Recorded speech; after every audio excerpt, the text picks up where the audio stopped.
বলে ধর্ম যার যার, উৎসব সবার, বলে নাউজুবিল্লাহ। একটু কল্পনা করেন তো যে ধর্ম যার যার, উৎসব সবার, এটা হতে পারে? কোন একজন ইমানদার এবং মুসলিম যে দাবি করে সে কথা বলতে পারে যে ধর্ম যার যার, উৎসব সবার, এই কথা দিয়ে তারা তো ধর্ম পালন করতেছে, দুর্গা উৎসব, তারা কিন্তু ইবাদত করে। এটা কি করে? তারা ইবাদত করে, তাদের ইবাদতে যা আপনি শরীক হচ্ছেন নাচ গানের অনুষ্ঠানে। আর এই দুর্গা পূজার যখন মেলা লাগে, বলেন তো মুসলমানের সংখ্যা বেশি না হিন্দুদের সংখ্যা বেশি? আপনি যদি মেলায় রাস্তার দুই পাশে গেট ফেলে, যদি আপনি যাচাই বাছাই করে 90% মানুষ মুসলমান। কয় পার্সেন্ট? 90%। আমি মিথ্যা বললাম না? এরকমই হবে।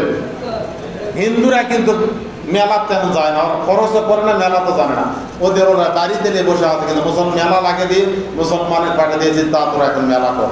আমরা এমন মুসলমান, হিন্দুদের মেলা লাগলে আমরা সব ইমান আমল ভুলে হিন্দুদের মেলায় ডুবকি মারে করে যাই, যাওয়াই লাগবে মেলা। যেভাবে টাকা না থাকলেও কারো কাছ থেকে টাকা হালাত করে নিয়েও দুর্গা পূজার মেলায় যেতে হবে। আর একজন মানুষ কখনো বলতে পারে না ইমানদার হিসাবে যে ধর্ম যার যার, উৎসব সবাইকে বলতে পারেন। আপনি একটু কোরআন হাদিস ছাড়াই বলেন, যেটা কেমন কথা হতে পারে? আপনি ফসল ফলাচ্ছেন, আপনাকে যদি বলা হয় যে ফসল যার যার, অধিকার সবার, মানে যাই তাই তুলে আনবে, আপনি খাওয়া দেবেন? পুকুরে তো আপনি মাছ চাষ করছেন, আপনি যদি বলা হয় যে পুকুর যার তার, মাছ সবার, তার মানে আমি আসি পুকুরে মাছ ধরে গেলাম, আপনি ধরে লেজা দেবেন? কেউ ধরে দেবেন? গাছ যার যার, ফল সবার, আপনি গাছ লাগাতেন, ফল সবার, খাওয়া দেবেন? চাকরি যার যার, বেতন সবার, আমি চাকরি করি, আমার চাকরি বেতন আপনি ছাড়া আপনাকে দিব আমি।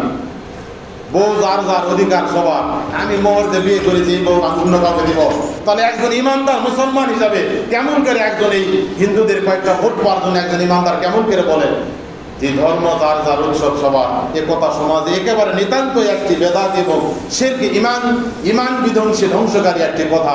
আল্লাহ পাক আমাদেরকে এই সমস্ত কথা থেকে ফারিক করে আল্লাহ পাক আমাদেরকে কোরআন এবং সুন্নাহ মোতাবেক জীবন পরিচালনা করার তৌফিক দান করুন সকলেই বলে।